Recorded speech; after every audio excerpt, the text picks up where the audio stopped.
What is up, everybody? Thanks for joining us on the Daily Drive. I'm Mike Bro, and I get the privilege of hanging with you Monday through Friday, and I am so grateful that you want to pursue God. Thanks for making these few minutes just a part of the regular rhythm of your day.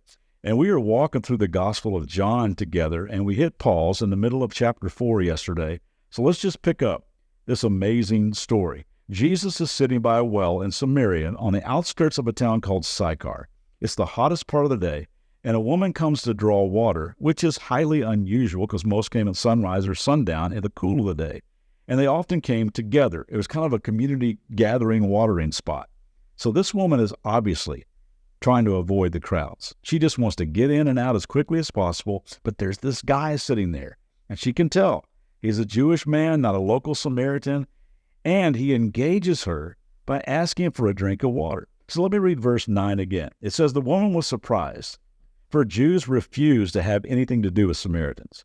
She said to Jesus, 'You're a Jew, and I'm a Samaritan woman. Why are you asking me for a drink?' And I think that Jesus smiles and says, 'If you only knew the gift God has for you and who you're speaking to, you would ask me, and I would give you living water.'" Now remember, this is a woman with a reputation, so I think probably a little jaded, a little cynical. She's been talked about, she's been hurt, she's been used, so she has to be a little hardened. And I don't know, maybe she's thinking, wow, living water, that's a new one. I thought I'd heard all the bad pickup lines before, but living water, that's original, but she plays along. She says, "But sir, you don't have a rope or a bucket, and this well is very deep. Where are you going to get this quote-unquote living water? And besides, do you think you're greater than our ancestor Jacob who gave us this well? How can you offer better water than he and his sons and his animals enjoyed? You think you're better than Jacob? He's a patriarch of the faith. He was really, really close to God. You must be really something to produce this living water." I believe Jesus smiles again when he says, "Well, anyone who drinks this water will soon become thirsty again. But those who drink the water I give will never be thirsty again. It becomes a fresh, bubbling spring within them, giving them eternal life." Again, I'm just imagining, with a little bit of sarcastic tone, the woman replies, "Well, that's just great. Please, sir, give me this water. Then I'll never be thirsty again. I won't have to keep coming here at noon to get my water." And as she spins on her heels to leave, this total stranger says to her, "Excuse me, why don't you go get your husband and come back?" Stops her dead in her tracks. A lump forms in her throat. She turns to him and says, "I have no husband." Jesus says to her, "You're right when you say you have no husband. The fact is you've had 5 husbands, and the man you now have is not your husband. What you've said is quite true." Can you imagine this moment? Everything she was trying to conceal, Jesus reveals. He already knew, and he cared deeply about her. Here's the deal. She is why he had to go through Samaria. God loved this woman with a past so much that he goes looking specifically for her.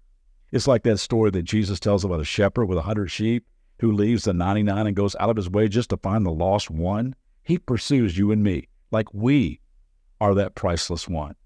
I may have told you before about a guy who was baptized a couple of years ago, one of our churches in Southern California.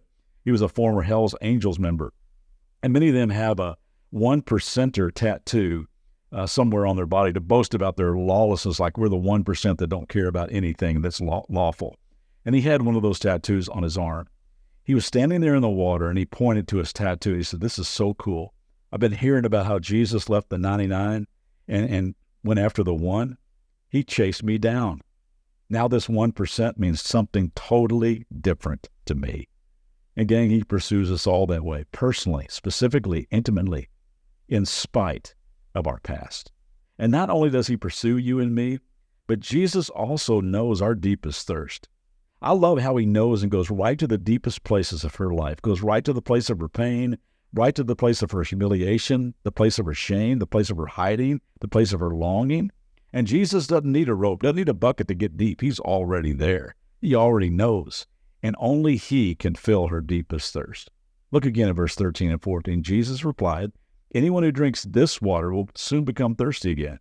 But those who drink the water I give will never be thirsty again. It becomes a fresh, bubbling spring within them, giving them eternal life. Now, Jesus, of course, was talking so much more than H2O here.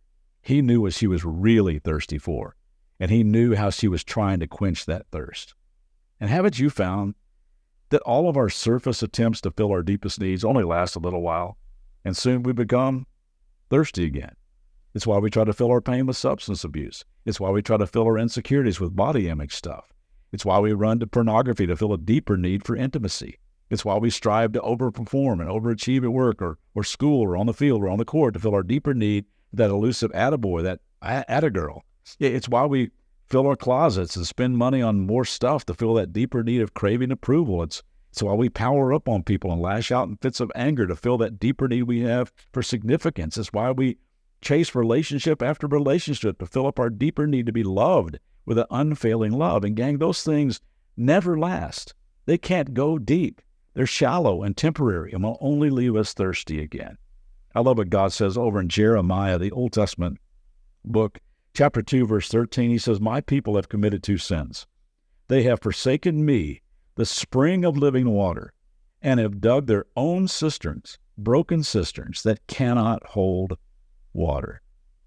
I grew up in central Kentucky, and I can remember an old song that I learned like way back in third grade, like music class. You know how there's some songs you learn as a kid that you never, ever forget? The song was this: "There's a hole in my bucket, my bucket, my bucket. There's a hole in my bucket. There lies a hole." Anybody else ever sing that song? Okay, maybe it's just a Kentucky thing, but I'm so grateful for the day that I discovered there's a hole in my bucket. I had dug all kinds of broken cisterns that couldn't hold water. Oh, they could hold enough to give me a little sip and a quick fix, but never enough to wash over me and quench my deepest thirst. Gang, Jesus knows our deepest thirst. And not only does he know it, but he promises that if we will come to him daily to meet our needs, we'll never be thirsty again. He's the spring. He's the source of living water. While this woman was wondering how Jesus could get to the deep place of Jacob's well without a rope and a bucket, he was reaching deep into the well of her soul. And I believe he could see her desperate thirst to be loved with the kind of love that doesn't run dry, the kind that only he can offer. And he wants to offer it to you today. Let him go deep. See you back tomorrow.